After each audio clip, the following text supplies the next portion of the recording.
আল্লাহকে যারা ভয় করেছে আজ তারা থাকবে সুনিবিড় ছায়াতলে এবং প্রবাহমান ঝর্ণাধারার মাঝে।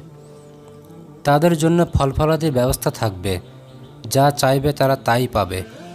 তাদের বলা হবে, দুনিয়ায় তোমরা যা করে এসেছ তার পুরস্কার হিসেবে আজ তোমরা তৃপ্তির সাথে আমার নেয়ামত খাও ও পান করো।